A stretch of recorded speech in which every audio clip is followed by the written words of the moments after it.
We're in the storage room looking at some works in the Art Bridges collection. We're standing in front of a painting by Eldzier Cortor called Southern Souvenir No. 2 that dates to 1948. Like so many of Cortor's paintings, we see the female form, but here it's quite different. In his other works where he features the Black female form, it isn't in a style that's as fragmented as this. This painting treats the female form almost as another interior and exterior element to this dreamscape that he's creating. And he puts together a collage effect with lots of different textures. The area at the bottom right appears almost tar-like. We were both surprised to see this when the painting was uncrated. You really can't see that dimensionality in reproductions. We were also noticing that the painting feels very bifurcated, almost like we're looking at two different images.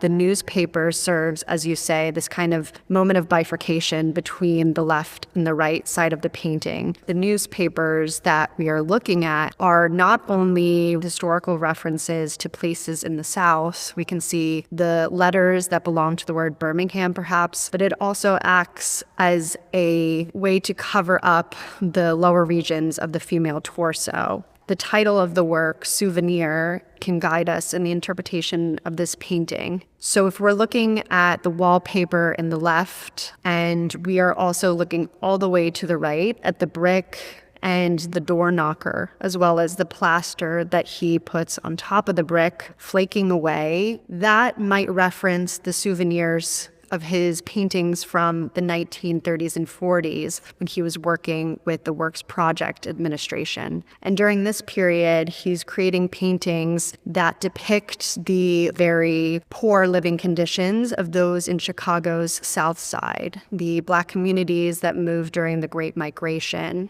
It seems to me that one of the things that unites both sides is that idea of impoverished urban spaces. On the right, perhaps more of an exterior with the brick and the plaster flaking off. And then on the left, the peeling wallpaper. But at the same time, there's a tension because we have this beautiful, very classical female nude fragment that might remind us of the Venus de Milo. But the fragmenting of the body here doesn't feel like the accidents of time. The edges of the arms feel really frayed and wounded.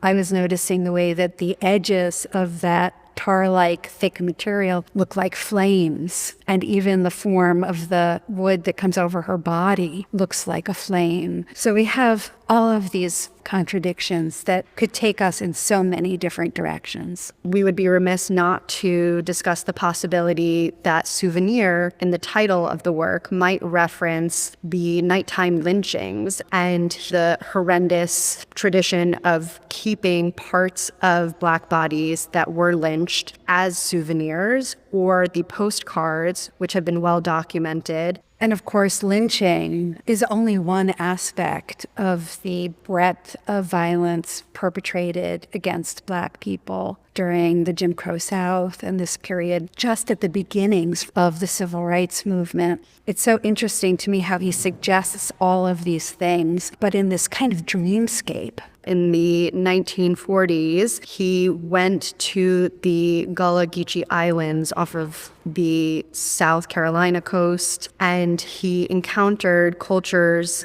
of Africanism that really sustained certain visual and sonic traditions of Black culture in the African diaspora. He also went to Cuba and Haiti and Jamaica. And we know from his writings that when he attended the School of the Art Institute of Chicago, his teacher at the time took him to visit the Field Museum in Chicago, where he saw African sculptures that had a profound effect on him. Cortor also has this quote regarding how he depicted Black women in his practice, that she conveys a feeling of eternity and the continuous of life. So I think that the female form also represents his interest in the continuation of African culture in the diaspora, but also his current inclusion in the Chicago Black Renaissance, which was this moment of immense creativity amongst Black artists. So it is a moment of rejoicing and celebrating Black life. And in this composition, I think celebrating the Black female form, even amidst all of this violence and hardship.